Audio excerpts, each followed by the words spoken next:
Hi everybody, welcome back to my channel, Nonstop Talking with your girl here, Vivian Liu. I've been seeing the mid-year book freak out tag circulating around BookTube. It's one of my favorites and I thought it would be fun to participate in it again this year. Looking back at my reading for this year, I've mostly picked up manga and graphic novel, and I also watched a lot of TV for escapism. So honestly, I don't feel like I've read a lot. And I don't feel like I have any strong or like solid favorites. So I'm hoping for the second half of this year that I'll be able to pick up some books that will be favorites. With that said, let's start off with the questions. I have them written down here. So I will be from time to time looking in that angle. The first question is best books you've read so far.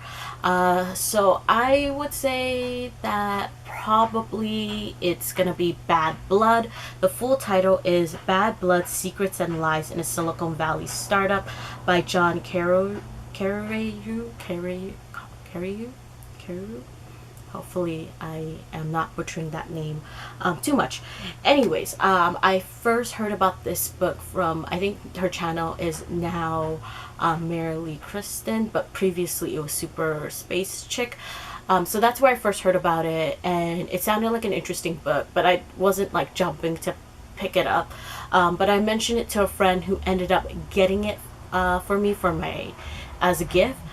So now I have like the physical copy, so it got added to like my physical TBR, and because a friend got it for me, I thought, okay, I should pick it up, but I like rarely read nonfiction like physically, so I did end up getting the audiobook, and the story itself is pretty crazy.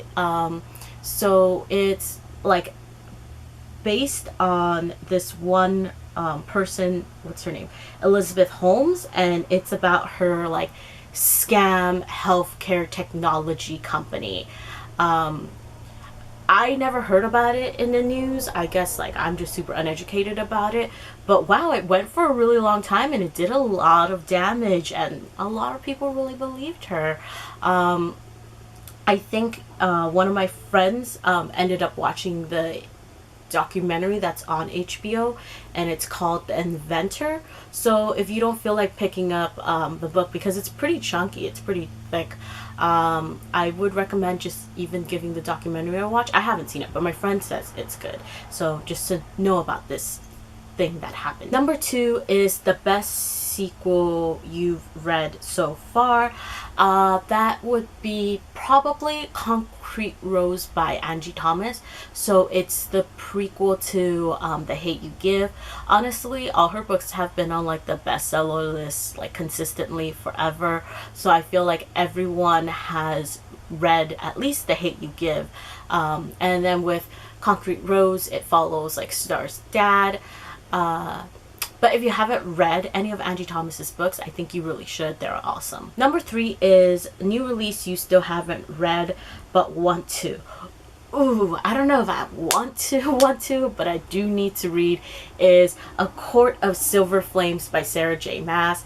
I actually kind of liked Nesta in the previous books, and I definitely loved Cassian.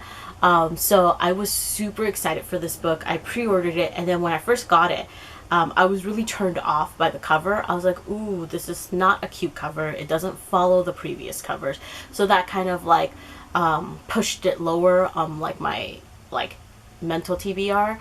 And then I think as it kept sitting on my shelf and I kept seeing like how big it is, I don't really think it needs to be that big, does it? Like the size also intimidates me. I know I should read it and I should get to it. I probably will enjoy it because I've enjoyed Sarah J. Maas's books before. But it's just, I'll get to it. I'll get to it eventually. Number 4 is the most anticipated release for the second half of the year. Did you know that the author of the Captive Prince trilogy and the graphic novel series Fence, C.S. Picot, has a new book coming out This year I found out on Instagram and I was freaking out. I went immediately to Amazon to pre-order it, and I'm really looking forward to it. I think the title is Dark Rise, and according to Amazon it's going to be coming out September 28th. I've already pre-ordered it and I think you should too. Number 5 is Biggest Disappointment. I read Shine by Jessica Jung this year, former member of Girls' Generation, my favorite K-pop group of all time, and OT9. I was really excited about this book. It's about a K-pop trainee, Korean American, going to join a group of with 8 other girls, making it a 9-member group. I thought it was gonna like spill some tea, give some insight, but honestly it was just okay, but then not really okay because the writing was kind of weak. I don't know, I was pretty disappointed by it. Supposedly, according to Goodreads, there's a sequel. I feel like I would probably check that out as well, but I'm not like jumping to it like right after it's released, just because yeah, the first book, it was a bit of a letdown. Number 6 is Biggest Surprise. I picked up Annie on My Mind by Nancy Garden this year. It's been on my TBR since I saw the title show up on a banned books list, and it's an older children's YA book with a sapphic romance. So I was like, wow. And that is the reason why it was actually banned, by the way. And I was really curious, and I finally got around to borrowing the ebook from my library, and I was blown away. Like, it's really good. I feel that it was probably like really revolutionary and brave at the time that it was released, and it still is to this day, I think. And I would highly recommend that people go check it out. I was pleasantly surprised by it, and I think you would be too. Now moving on, number 7 is Favorite New Author. So this year I picked up I'll Be the One by Lila Lee and loved it. It was really cute. It's about a plus-size Korean American girl who joins a K-pop sing and dance reality show competition based in the US. And I think, I don't know, there were just so many things that worked for me. The story was very body positive. The romance was really cute, and I think it was, I read quite a few like K-pop themed books this year, and I think this one did it well. So I was impressed, and I will definitely be picking up more stuff from this author soon. Number 8 is Favorite New Crush OTP. This isn't new, but it's definitely a favorite. This year I finished my reread of the Hanakimi series, and Sano and Mizuki are just the absolute best. So if you've never heard about this manga series, it follows a Japanese American girl who decides to pretend to be a boy to get into an all-boys boarding school in Japan to meet her favorite high jump athlete. And it's just all shenanigans, and then lots of like friendship and love, and just those really like strong themes of like coming of age. It's so cute. I would highly recommend it. And I think honestly it's overall aged pretty well. So I think even if you pick it up now, it's something that can still definitely be enjoyable. So I feel like for me, Sano was probably my first fictional like boyfriend of my preteen years. There's just something about that quiet, brooding, cool guy that secretly protects you from the background. It's just very dreamy. At least like preteen Vivian thought so, and I think adult Vivian feels the same. Definitely Hanakimi has secured itself as one of my all-time favorite mangas, period. Now moving on to number 9, that is favorite new characters. I don't think I have any favorite new characters, but I definitely want to mention this book series somewhere, and I don't know if I can like bring it up later on or mention it in the later question, so I'm just gonna throw it in here, and it's kind of like a cheating answer, but I want to mention the Tea Dragon series. It's like these big boxy beautiful children's books by Katie O'Neill. My answer is going to be the cute little dragons in this series. I've read the first and second, and I have them like physical copies, and they're like weirdly, awkwardly have to try to fit into my shelf because of the size, but they're just so gorgeous. Like the art is so beautiful and adorable, and the story is just so fun and cutesy, and I feel like this is the second year where all of us just needs a little like pick me up, and if you just want that little bit of like joy in your life, I would highly recommend you check this out. Number 10 is favorite book to film adaptation. Excuse me. Have we not all seen Shadow and Bone yet? I mean, it's not a film, but it's adaptation, or book to live adaptation done right with proper justice. Like, it's just so well done. Who hasn't seen it? If you haven't, go watch it. I personally had a few issues with the Shadow and Bone trilogy. I didn't think it was that great. I thought it was kind of overhyped, but the show definitely like changed a few things, and I think for me it became more enjoyable.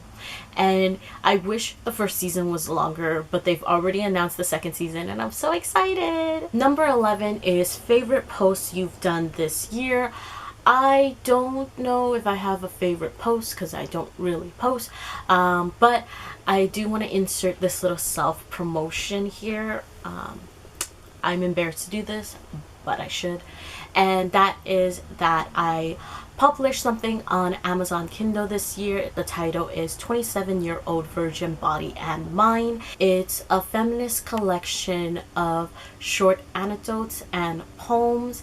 It centers around the theme of womanhood, virginity, my identity as an Asian American, and body image. So if those are things that interest you, that you want to read about, check it out on Amazon Kindle, and I will link it down below as well. Number 12 is books that made you cry. I cry really, really easily. I am a stinking crybaby, but nothing really. I can't really think of anything. I don't know. I feel like I've been like avoiding sad stuff because I just don't want to be sad. So I can't.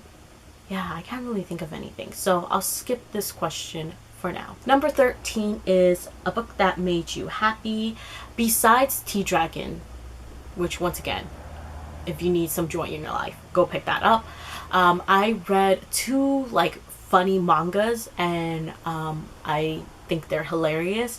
One of them is The Way of the House Husband by Kosuke Ono. It's about a former Yakuza member who gets married and switches his career to being a house husband, and just a lot of funny shenanigans ensues because there's like a lot of parallels of like him being a house husband and how it like relates to his day of like being a Yakuza. It's funny. It's very like, I guess, what's the word, like slapstick kind of humor. And then I saw that on Netflix there's an anime for it now. The anime actually follows the manga very closely, so I would recommend just pick one or the other. But yes, it's funny.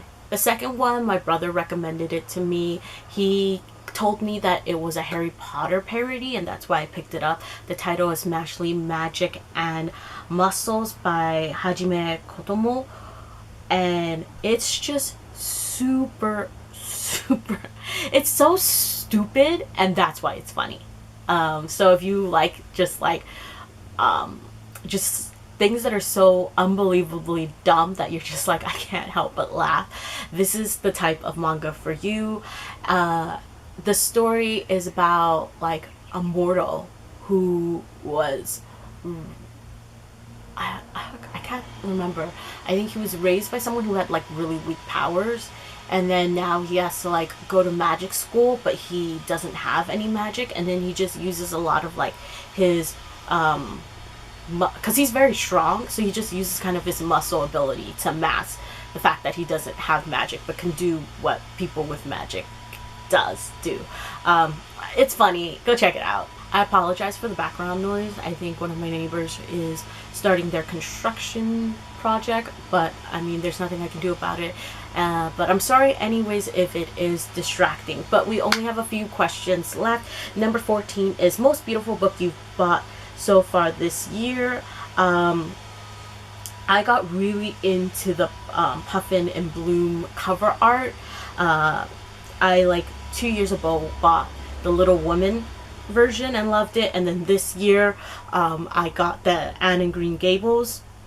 It's super cute. I haven't read it yet. I simply bought it just because I actually just really like the cover and these covers in general, and I think like slowly as I see like the books show up like on sale and whatnot, I'll get them all. Last question is, what books do you still need to read by the end of this year? I am failing my TBR so bad. I am such a mood reader and I can't stick to a TBR, but I like really would like to stick to my TBR because I have a few like reading goals. I'm not gonna hash them out here because I posted a reading goals video, and I posted a TBR for the start of the year, and I'll kind of just go through them at the end of the year and see how many from that list I was able to get through. Anyways, this was fun. I'm really hoping in the second half of the year I will be able to pick up something where I'll like it so much I just want to shout it from the rooftops. That would be the ideal goal, but you never know with these things.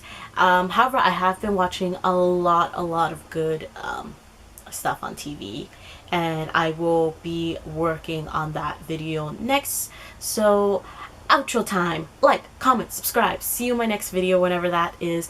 Bye!